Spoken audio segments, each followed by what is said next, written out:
Hey everybody, welcome to Keyword Crypto. This is Michael. Thought I'd go over some stuff I've been doing for the last couple of weeks and hopefully pass along some of what I've learned so you don't make the same mistakes and lose a bunch of money. Learn from my mistakes. Do as I say, not as I do. Okay, here we go. At the beginning of the year, I was like, oh, I've got, there's a little bit of a bull run. I've got some funds. Not really. It's all until I actually sell it. It's not really there. It's all on paper. But I was like, oh, I want to do what all these rich people are doing. I hear that they're making all this money farming and yield farming and potting plants and growing. I don't know. I feel like every day it's a different word. So I started looking into it, and like pretty much all of Sushi Swap and all that, I missed the boat on all those. And I was like, I feel like there was a new rug every minute, and so I was kind of glad I missed that. But then, so somebody that I know who I trust said, oh, look at BowSwap. I was like, okay. So I jump in there. And that was the first time I had done anything like that. Providing liquidity. And what liquidity is, I think I mentioned it in the last one where I talked about getting rugged and doing a lot of different stuff. It's where you provide, like if you're doing like an ETH to DAI liquidity pool. So let's say you have $2,000. You put $1,000 of ETH on one side and you put $1,000 of DAI on the other side, and you create a token that is those two things together. And that way people can swap back and forth. You're providing liquidity for people to, make trades. Because that's what, in a decentralized exchange, that's how you have to do it. You have to have pools everywhere. You can either do individual pools or you can do liquidity pairs. Or liquidity pairs are a little weird because you can lose money that way. Like if the price drops, you can get liquidated and you can lose everything, especially if it gets rug pulled. And I'm wondering if they did that on purpose so people could rug pull. It just seems kind of odd that you would have that feature in there. Sounds like a bug. Maybe it's a feature. Maybe this has all been a scam from the beginning. So I went on BowSwap. I created the liquidity pair. And it's like a 4-step process because first you have to exchange for some BOW. And then you have to create the liquidity pair. And then you have to put the liquidity pair, and then you have to stake the liquidity pair. So it's 3 steps just to get your funds into the pool. So the first is buying, and this is, it's on ETH, and Ethereum fees are just, I don't even want to say it. It's so frustrating how expensive it is. And as somebody without a lot of money, it's not a good idea to be doing this stuff because the fees are so expensive, and you're just doing transaction after transaction after transaction, just racking up these fees, and it's just not cost. It's cost prohibitive, is what I'm realizing. So I did that, and like an idiot, I was like, oh, I'll just do like $1,000. I'll do half in ETH and half in BOW. Not realizing at the time that the third transaction fee, which is putting the liquidity into the pool, was going to be the most expensive one at like $400. So I made the trade for like $15. Then I made the liquidity pair for like $100. And then I tried to put it into the pool and it was like $380. So the total 3 transactions combined was about like $480, $500. With only using $1,000 of liquidity. So my $1,000 investment, now I'm already down 50% in the first 3 minutes, of I haven't even done anything yet, and I'm already down 50%. So I was, making. So what happens is when you put a liquidity pair in, you get a percentage of the transaction fees. And that's your reward for staking your liquidity pair. So I was getting transaction fees, and it was going up. And at one point, I more than doubled my original buy-in. I was like, okay, cool. So I look at the price, and it's like, wow. Apparently, I bought at the top, because even with doubling my original buy-in, I'm still at break even. So now I've essentially, like, especially against ETH, I've pretty much lost like 100% of my investment. So then I went over to, I was like, well, fuck, I'm never doing that again. I'm never ever providing liquidity on Ethereum ever again. It's just too expensive. The fees are just outrageous. So then, the whole Binance Smart Chain thing went ape shit. So I went over there, and I was doing it over there, and like I said, I ended up at the end of the day just like breaking just below even. I think I lost like $100 total. No, because I bought those stupid bunks. So if I ever sell those, I'll probably break even or be a little bit up, a tiny bit up. But that gave me a great opportunity to explore farming for cheap, relatively cheap, and experiment with it without losing huge sums of money on the transaction fees. But here's the trick that you have to be aware of, is that a lot of times, especially on decentralized exchanges, there's two different boxes. So there's the box where you're filling in all the information, and you click, approve or send or whatever, and then the MetaMask thing pops up, and that shows you the transaction fee. That's the transaction fee on the network. And I don't think a lot of people are realizing that. If you look at that first box where you're hitting approve, right on the bottom, it says liquidity fee. And it can be up to like $10 sometimes, even on Binance Smart Chain. So I tested out Avalanche, the Avalanche network, AVAX, and everyone's like, "Oh, you got to go to Pangolin. You got to use Avalanche. The fee, it's like the fees are non-existent. They're so cheap. They're so cheap compared to Ethereum." I kept listening to them more, and they kept on saying so cheap compared to Ethereum. They weren't saying so cheap. They kept saying so cheap compared to Ethereum. That's what I started to realize. So I went over there and I checked it out, and I did 2 swaps, and I was like, that's weird. That just cost me $16. So I went back and I looked at the transaction fee. I was like, okay, 0.1 AVAX, or it was 0.2 AVAX, and 0.2 AVAX when it was at $25. Okay, so that's a few bucks. That's $5 actually. No, it was 0.1. So it was $2.50 just for the transaction fee on the network. And then I looked back and looked at the liquidity pools, and for AVAX to DAI, 2 big blue chip cryptos. So usually, I think the gist of what I'm getting is the less liquidity, the higher the fee.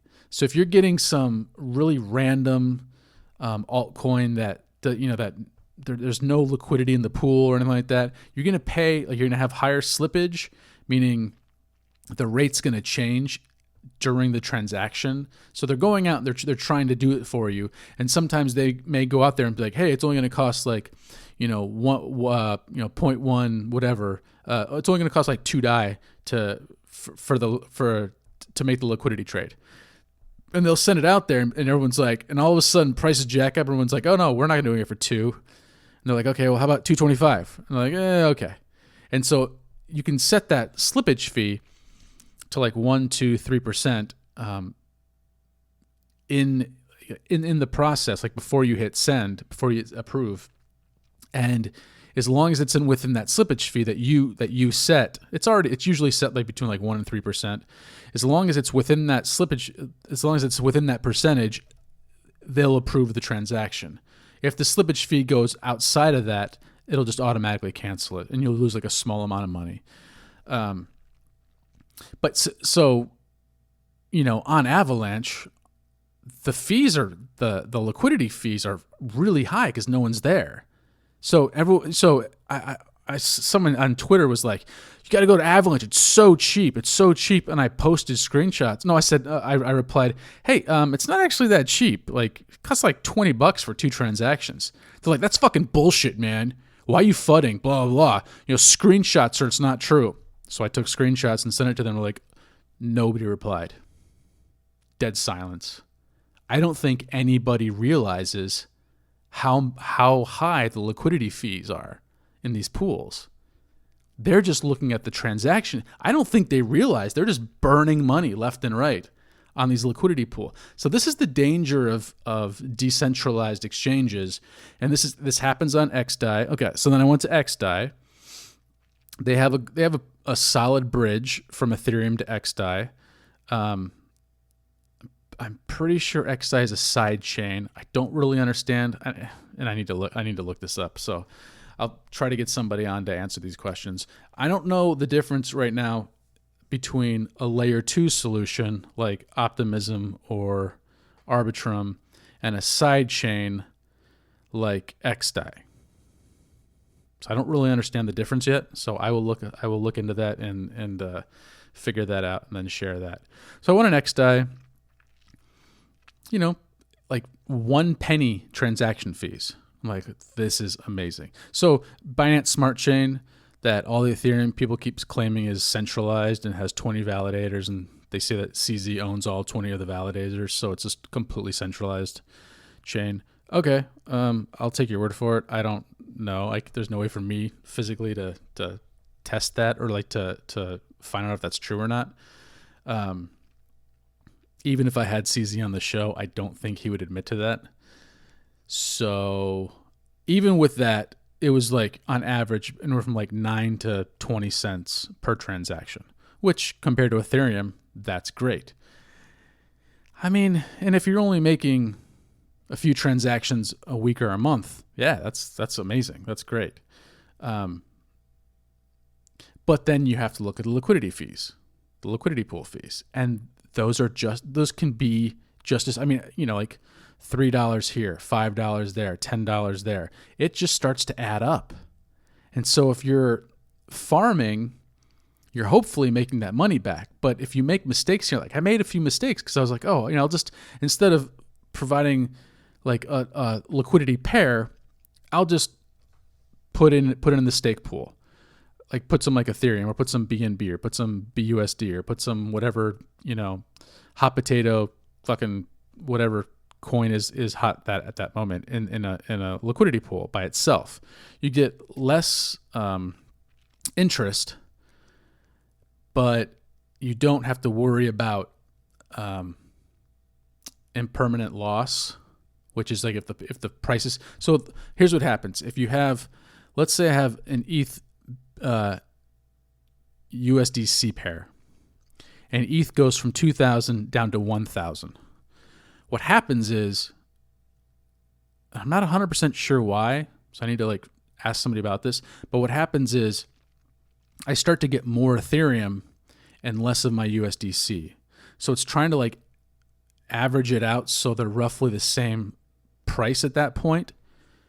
So when a rug pull happens, what happens is the price goes to zero, and so you end up with a billion of let's say somebody rug pulled Ethereum for whatever. So that doesn't happen because Ethereum's the chain. So what happens, so somebody makes it like hot potato coin, and you pair hot potato coin with USDC, and hot potato coin goes to zero. What happens is, to balance that out, you get like a billion hot potato coins and then no more USDC. And then that hot potato coin is worthless because you can't sell it. So you essentially have nothing at that point. That's the scam. So you have to be prepared for that if you're gonna provide liquidity pools for shady, sketchy things. And TJ, who we had on a couple weeks ago, if you're thinking about any of this stuff, I'll provide a link to the Discord. I'll do an invite to the Discord and because there's just so much information out there, and he's providing a platform with just really good people who don't mind answering questions and also come across stuff. And like if you hear of something, you can throw it out there, and people are like, that looks kind of shady, or this, or that looks solid. They have a good team, because there's just so much information out there. It's really hard to do it all on your own. But he said, look, that high APY, that's really enticing, and you can see it, and we're like, oh, 50,000, oh my God, blah, blah, blah. And then 2 hours later they rug pull. So you got to be like, high APY is a big red flag. Where's that money coming from? They're just that's how the whole thing with Sushi Swap and all those different ones in the beginning is just like people were making tons and tons of money. But the trick is, on Ethereum, you can get away with this on Binance Smart Chain. They're already kind of starting to do it on XDAI. I did it on XDAI for a day and got 0 reward. So I didn't know what was going on with XDAI. I forget. I think it was based off the HoneySwap one. And it had these pools and it had the APY, and I didn't get any reward. And so I was like, okay, I need to read up on that one and see why. But somebody in the Discord group said, look, if you're not going to provide $10,000 minimum, he goes, you can do less. You can do down to 2,000. But if you're not doing, $5,000 to $10,000 in the liquidity pool, it's not really worth it, especially on Ethereum. You can get away with it on Binance Smart Chain if you find one that's actually legit and doesn't rug pull. But on Ethereum, the fees are just so high, like what happened with me and Bao. You end up losing all your money, and it's just not worth it in the long run. You have to have X amount of money to eat those costs and still make it so you're making a really good profit. And on top of that, it's a big risk because you don't know if it's a rug pull or not. So I really suggest leave all that stuff for the millionaires. I mean, because this is one of those things where it's just like they're kind of playing roulette, and they're doing it so they can. If I'm a millionaire, I can drop 10,000 here, 10,000 there, 10,000 there, 10,000 there, and if only one of them hits, I'm gonna 10x, and I'll still be really in a lot of profit. But for people like you and me, if you're working class like I am, you're dropping, if you do 500, 500, 500, 500, the fees alone, you're not making any money. You're spending money to lose money. And that's just not a smart bet in this situation. And then on top of that, if you're an American, as we heard from Sharon Yip, who was on last week, not only are you paying for the profit you made, but every single time you put money in a pool. So let's say you had Ethereum for 3 months and it went from $100 to $2,000 in the course of 6 months. So you haven't had it for a year yet. And then you turn around and you put it into a liquidity pool. That counts as a transaction. Anytime you're making a trade, because you have to trade for something to create that liquidity token, taxable event. So you just got taxed on that $100 to $2,000 gain. So if you put all your money in the liquidity pool and you have it sitting in there, and then all of a sudden the IRS can be like, hey, you owe us $5,000. And you're like, oh shit, I don't have any money. It's all stuck in this stupid liquidity pool. And you got to pull that out, pay all these fees, blah, blah. So, and every time you get interest from that liquidity pool, you have to report that and pay fees on that too. So the fees are ridiculous. And, you can blame the U.S. government. We have complete idiots running the helm at this point, left and right. They don't understand. They don't understand that at this point, people are still trying to figure out the best way to do stuff. And sure, there's going to be a little bit of money left on the table that the IRS could be collecting and using for the greater good. But at this point, I feel like they really need to adjust their numbers, where if the person's wealth is like under 200,000, under 100,000 or something like that in crypto, it's just not worth it, because there's still just so much danger out here that to have to pay every single time we make a transaction, it's just moronic. I mean, I don't, there's no other way to say it. It's just absolutely moronic. And the only people who would want to do that are rich people who want to keep poor people in a position of not being able to build their own wealth. And I feel like a lot of laws in our country, in this country especially, are built that way to keep people in a position where it's cost prohibitive to take risks to become wealthy. Whereas in other countries, it's not. I mean, like pretty much every other country in the world, you don't have to pay taxes every time you make a trade crypto to crypto. It's not a taxable event. You just pay taxes when you exit the market, back into fiat, and then you pay, if you have profit, then you pay a percentage on that. It's just so much simpler. And then I hear stories of people in other countries where they get a postcard. I shit you not, a postcard that they fill out, send it back in, and that's their taxes for the year. A fucking postcard. Whereas, and they all pay more taxes than us and have all these, great benefits and, unemployment and vacation and this and that. And, we're doing 30 pages of taxes, having to hire an accountant and this and that. And and we're lucky if we get two weeks a year for vacation. We're lucky if we can figure out how to collect unemployment, if the unemployment office is even up and running in their state. Our country's collapsing, and for the first time, I'm actually kind of worried, just because you get idiots like Joe Manchin from West Virginia, who cares more about, making his $174,000 a year than he does about giving people like you and me an extra $100 a week for 4 months, for 5 months. It's like, and he claims he's a Democrat. So it's like, this is not left and right. This is just greedy, rich people not wanting poor and middle class people to, be stable during a situation like COVID. Okay, let me get back to what I was talking about. Okay. So BowSwap, $500 in fees. I decided to pull out the liquidity pair and break that up, to try to just kind of condense my portfolio. Once I was like, okay, I'm done farming, I'm done all that. Unfortunately, all the profit that I made in Bow, they had that locked up. I didn't read the fine print. So I got my original out. Now I'm stuck with that other stuff in there for like 3 years or something ridiculous. So like, I'm just writing that off as zero. So I pretty much lost as much as I gained just in fees.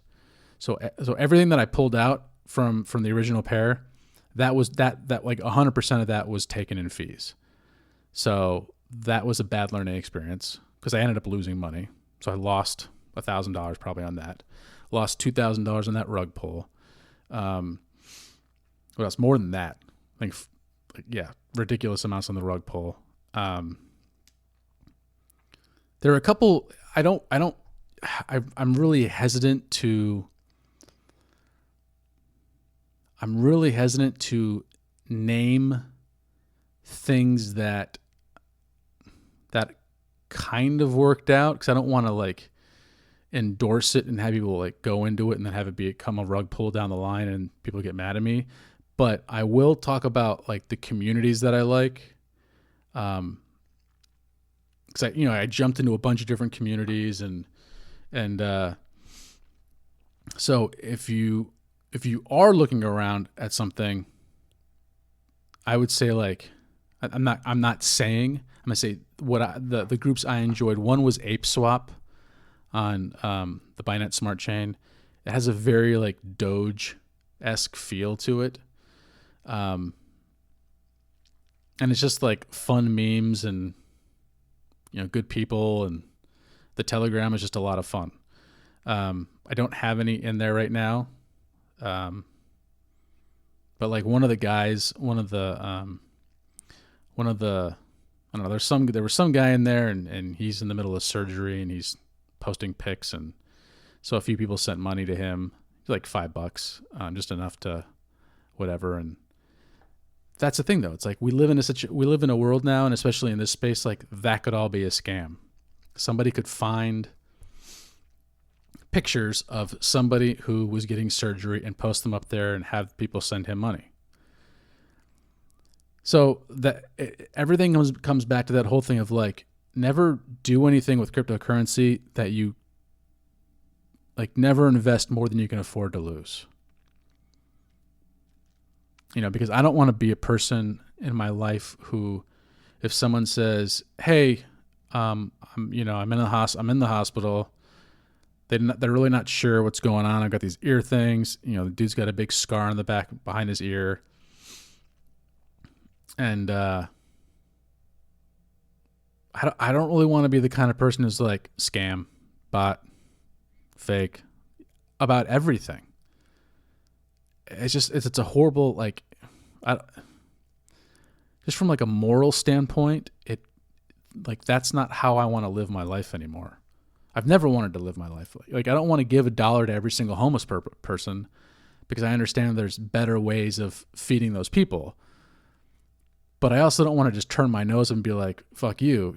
Every once in a while, if I'm standing, there's this one homeless guy down the street with me. He's missing his eye, and not just his eye. He's missing like half his face, and he's homeless. And the place I get a cup of coffee once a week, there's a pizza place next door, and he walks up and they won't let him in.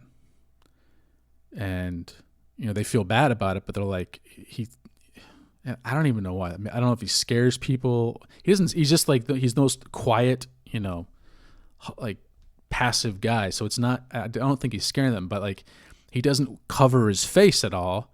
So he's got this like big gaping hole in his face. And I mean like, make a fist. If you're a grown man, make a fist, put your two fists together. That's how fucking big the hole is in his face. Like he's missing the whole eye socket, the whole cheekbone, like everything is just gone. Probably had like cancer or something like that, or I don't know what happened. So when I see him, I go in and I grab him a couple slices and I grab him, a drink. Like I don't want to be that kind of person. So I look for communities that just, I feel like after a certain amount of time at my age, I'm in my 40s now, at my age, I feel like, especially for bartending for 20 years, I feel like I'm a reasonable judge of character, and I can identify shady things pretty quickly. So like I kind of just, I jump around from community to community, and I put out the feelers, and I just try to get a sense of the tone of a community and just like the general vibe. And that's what drew me to the Nano community. That's what drew me to this Ape Swap community. I do hold some Nano. I don't hold any Ape Swap right now. That's what I kind of, originally liked about the Doge community. And with the Doge community, I wasn't really ever a part of it because I wasn't on any online chat groups. And this was before Telegram and was big. And so I never really got into that group. But even from far away, I can still get a sense of the vibe. And I knew everything about Doge, about like the community, how like they fundraised for the Jamaican bobsled team and doing all this great stuff. Like that, I kind of get a sense from Ape Swap. So I hope I'm not wrong. Even as a self-proclaimed, I don't want to say master, but as somebody who excels at being able to read people, because I have to for my job. And when I'm acting, I have to be, you have to be able to get a sense of when someone's like not in the moment and not being real. So even with all that, even for doing it as long as I've been doing it, I still make mistakes. That's the thing about people. If somebody wants to scam you, they will figure out a way to scam you. And if they're good, no matter how good you are, they'll scam you. And you have to accept that. And it's kind of like the whole Boy Scout thing of like, prepare for the worst, hope for the best. So if someone says they need some money, I'll give them $5. If I'm in a situation where I can give them $5, I'm not going to give them $5,000. One, I'm not in a position to do that. And two, a person has to really prove themselves to me in ways that I'm not even 100% sure how they could do it, where I would give them $5,000. I can count like on one hand who I would give $5,000 to, because I don't have it, So that's a good community, ApeSwap, if you want to explore BSC. I'm hesitant to, because there's just so many rug pulls out there. But if you're going to do it, look for the good communities. SodaSwap was the one that rug pulled me. And there were some red flags, and I saw the red flags, and I did it anyway. I don't know if I told you this. I was in the middle of going to the dentist, and I was doing it on my phone. Don't ever do that. Big mistake. It's very difficult to get a sense of what's going on when you're rushed. So don't do things when you're rushed. Don't allow yourself to be rushed, because that's what scammers do. Is they try to rush you so you'll make a bad decision. Because when people are rushed, they make bad decisions. When people are angry, they make bad decisions. When people are frustrated, when they're disoriented, they make really bad decisions. So that's how con artists' confidence schemes work. Confidence schemes are different. They get on your good side and they try to convince you that they're smart. But like shady people online, what they try to do is they try to push you. And that's what salespeople do. Like usually like those shady car salesmen. That's what they do is they push and they push and they push and they push and they push, and that's what buyer's remorse is. People make decisions that in the moment seemed okay, and they get home and they're like, "Fuck, what did I do? I made such a bad decision. I let this person talk me into it."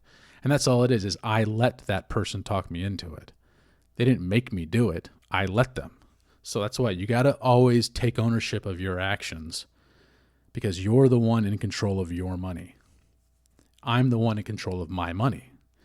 So I made that mistake with SodaSwap, and I lost a lot of money. Luckily, it was all profit from 3 days before, so I didn't walk out, with a big hole in my pocket. But the Telegram group of SodaSwap was a big red flag. Anytime somebody started to say anything bad in the beginning, they would get kicked out of the Telegram, like I was. And that's a pretty big red flag. So I've been in a couple other ones with some NFT projects. So I wanted to buy some artwork, and like the site wasn't working, or this wasn't working, or something didn't go out. And they're out there just profusely apologizing. When people are talking shit and they're like replying to the person talking shit, you're like, "Yeah, we know, we're sorry, blah, blah, this is what happened."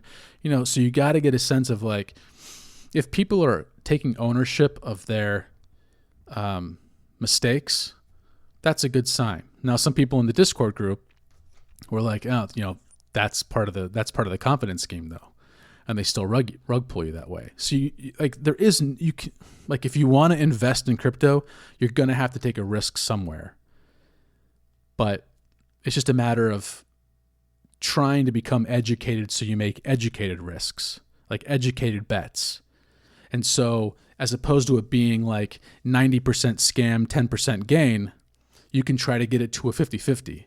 And then, the more you're in there, the more people you meet, the more, developers you come into contact with who are kind of trustworthy.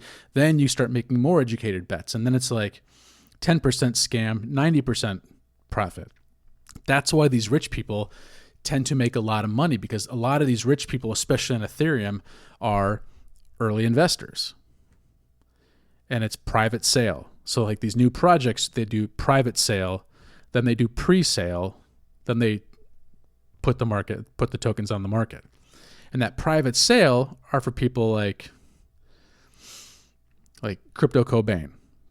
He's a perfect example. He's in a lot of early projects, or Chico Crypto, and I'm not like saying anything bad about this, but if those guys are doing a lot of the research, a lot of these developers will sometimes dox themselves with these pre-sale. I'm not going to say that because I don't know for certain. I have a feeling they do.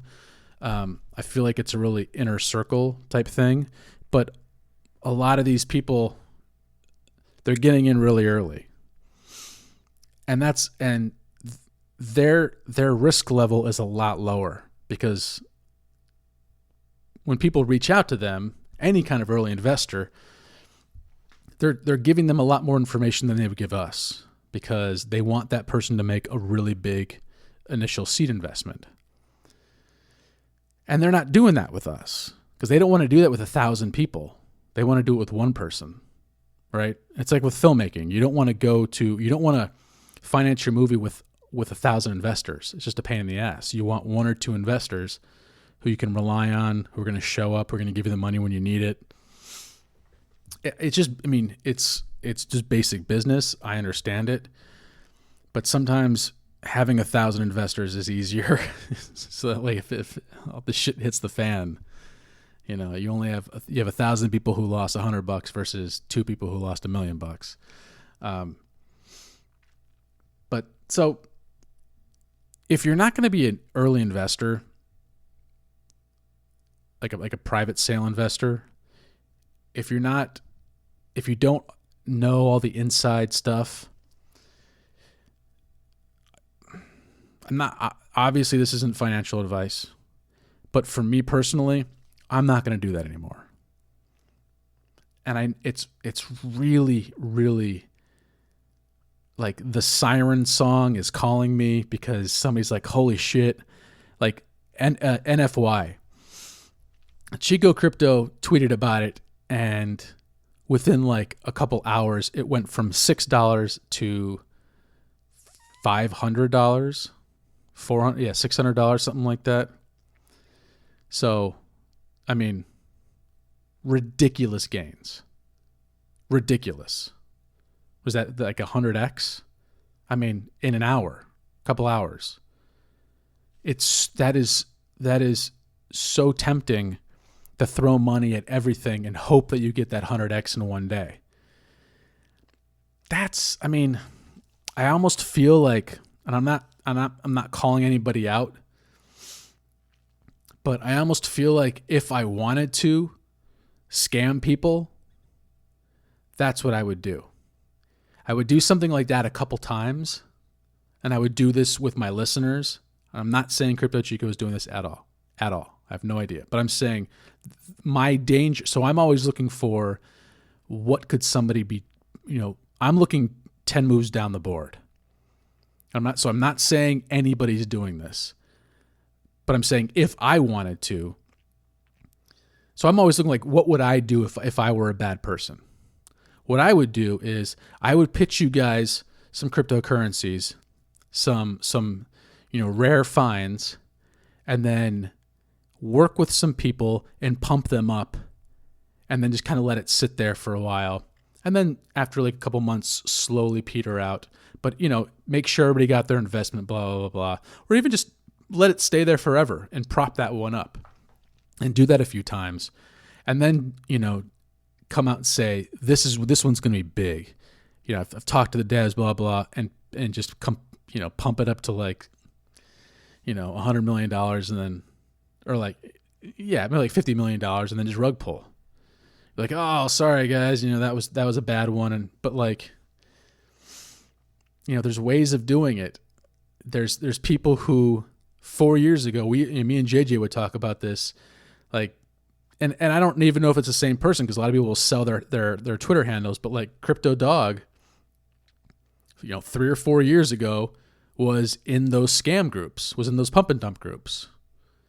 Now I don't know if it's the same Crypto Dog on Twitter. It could be a completely different person, because it's a dog with sunglasses on. And people are known to sell their handles. I think I think Krista Rose sold his handle. So like you just don't know. Everything's anonymous here, so you have no idea. But like, I feel like even though you don't know my face, you don't know my real name. I mean, if you really wanted to, it's not that hard to figure it out. I don't think anybody really cares. But if all of a sudden you lost $5,000 because of it, I think you'd want to know who I am. So like, you just got to be careful out there. Just be careful. So XDAI works pretty well. There's just not a lot of liquidity on there. I'm going to get back to the side chains. So I wanted to, if you want to just like put some money in stable coins for a little bit because you're not sure what's going on, XDAI is a great place to do it because it costs, a couple bucks. 1 penny transaction fee, anywhere from like $1 to $6 for the liquidity fee.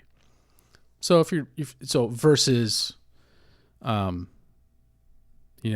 same $2 to $6, $10 liquidity fee on Ethereum with a $70 transaction fee. So it's a lot easier. And there's something called like XBridge, I think, and that's how I originally got it over there. BSC, there's something called OmniBridge, and that works between BSC and XDAI. So there's definitely ways of getting things around. Apparently, CZ stopped all trades for Ethereum, so you couldn't get you could go from Ethereum to Binance Smart Chain, but you couldn't go back to Ethereum. So when this OmniBridge popped up, I was like, ooh, nice. Just moved everything over there to XDAI. I used Matic, which is Polygon now, 0x Polygon, I think. I did the Avagache. I don't know why. I'm getting caught up in the NFT thing. That's the other thing. Is like, I think NFTs are like great for rich people, but once they start costing them like, more than like 0.05 ETH, you're paying it's a lot of money. So just, I think the other thing is like, it's, be aware that always look at the USD value or the pound value or the ruble value or wherever you are, whatever your fiat is, always look at the value of that before you do anything, because these numbers, there's so many different numbers and so many different variables, and like one ETH is 2,000, but one Matic is like 5 cents or, so it's like, if you're doing a lot of stuff quickly, this goes back to that thing. It's like when people are rushed, they make bad decisions, especially about money.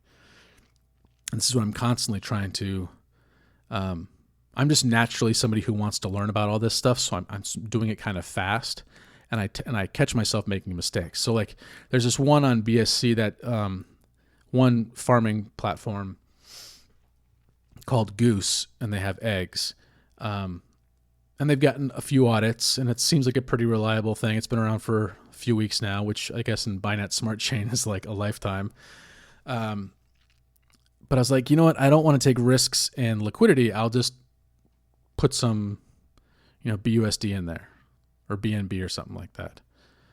Whatever the stablecoin was. And I just put it in there, and I hit it so fast. I was like, oh shit. I didn't look at the 4% staking fee. So just off the bat, I've already lost 4% of my stable coin. So now I have to leave it in there long enough to at least make that 4% back. Or if I pull it out and put it somewhere else, I have to keep that in the back of my mind that I've already lost 4%. So there's just all these little things that I don't want to say like they're actively trying to get you, because it's pretty visually there. It's right there in front of us. But like, if you're like me and you move fast in these situations, just take a breath, read everything. An extra 10 seconds is not going to make that much of a difference. I know it feels like it in the moment when something's pumping and you're getting on there like just as it starts to pump. It's not worth it. Just take a breath, reread everything, do the math on a calculator, not in your head. Double check it, write everything down, and then make your play, because you don't want to have to sell and do this and make mistakes. I was listening to I forget, like Suzu or something like, I forget his name. He was actually talking with Kobe, Crypto Cobain, and I've never watched Crypto Cobain's show, but this, like, somebody tweeted about it now, so I just turned it on, and he said, rich people don't sell. And that kind of like was like a gong going off in my head. And part of it is, and I was talking to somebody and they're like, oh yeah, rich people don't have to sell. They can afford to lose it. I'm like, yes, they can afford to lose it because they're not investing more than they can afford to lose. One, so they're being smart about their money. But two, they're probably doing a ton of research, and either one, they found the perfect time to buy and they're just not worried about it going down again, or two, they're investing in something that they want to invest in for the long term, so they don't mind if it dips a little bit. Warren Buffett is super famous for this, of buying tops and then it just completely collapsing. And people are like, oh, dude, he keeps on buying all these tops, but then 5 years later, that top is like 30% below where it is now, and he looks like a genius. So he wasn't really worried about when he bought. He just wanted to buy when it was right for him. And then he sold some airplane stocks, and then they went up, and everyone thought he was an idiot. And if he had just not sold, because he didn't need the money, so that really that was a gong bell going off in my head of like, rich people don't sell. And I know that's being hyperbolic. Like, of course they sell. People sell all the time. I don't want to push the idiotic HODL narrative, because people sell their stocks all the time. People have retirement. Like, if your crypto is a retirement account for you, you're gonna sell eventually. Like, everybody has their thing that they want to get. Like, they want to get a house, or they want to retire, or they want to buy a pony, whatever. Everybody. And I've said it in the past. Like, have that thing in mind. What are you trying to achieve? For me, being an artist and being a bartender, I never invested in a 401k or anything. I because I didn't have bar owners be like, oh, I'll match your 401k contribution. No, they don't give a fuck. They're like, here's your $25 shift pay. Get out of here. So I have literally, I shit you not, like $1,500 in a Roth IRA. And I'm in my 40s. So I'm definitely not going to retire on that. So I am fucking going all in on crypto. And I just have to so that's my thing, is like, this is my retirement account. So I'm thinking in terms of 40 years from now. So when I make investments, that's what I'm trying to do now. And it's hard because people are like, oh, dude, this one's going to 100x, this one's going to 10x, this is going to blah, blah, blah. But I have to constantly remind myself, is it going to be around in 10 years? Like, I got to remind myself that, I got to ask myself that question. Is it going to be around in 10 years? Now, I'm pretty sure Bitcoin's going to be around in 10 years, but I don't like Bitcoin. And for me, that's just like, it's an ethical thing. I just don't like, I don't want to get into it. If you want to know why, I mean, I've already talked about like energy use and this and that, and like current technology is using less energy as technology advances. Like the new Apple computers, everyone's like blowing their load because it uses like 1/10 the amount of energy as the last year's model does. Like, so, things are getting less energy intensive because we're using more energy. So it's kind of breaking even and we're able to do more stuff. But Bitcoin's the exact opposite, where it needs more energy over time. And I don't really want to get into it. And that's why I gravitate towards something like NANO or layer 2 on Ethereum, or I don't know. So I'd look for stuff that I feel like can actually, like, how is it going to progress in 10 years? Is it still going to be around? Is it still going to be viable? And so that's what I've tried to put my money. So that kind of is my way of, like, I fall off the wagon sometimes. And this last month, I fell off the wagon hard. Luckily, I don't want to say luckily, I lost a shit ton of money. When it comes down to it, the fees, I lost probably, like, I don't want to say how much Ethereum I lost, but I lost a lot of Ethereum just in transaction fees. And I don't want anybody else to lose that much money. Luckily, it's not, I mean, it's a lot of money, but, like, yeah, just don't do it. If you can, if I don't know, I feel like that's stupid to tell somebody not to do something because they're just going to do it anyway. But just think about it. That's all I ask. Just take a deep breath. Look yourself in the mirror and say, can I really afford to spend $100 on this transaction? Do I really believe in this project enough where I feel like I'm going to make that $100 transaction fee back, and as well as the other $100 transaction fee when I sell it back for Ethereum or sell it back for USDC? Like, ask yourself these questions.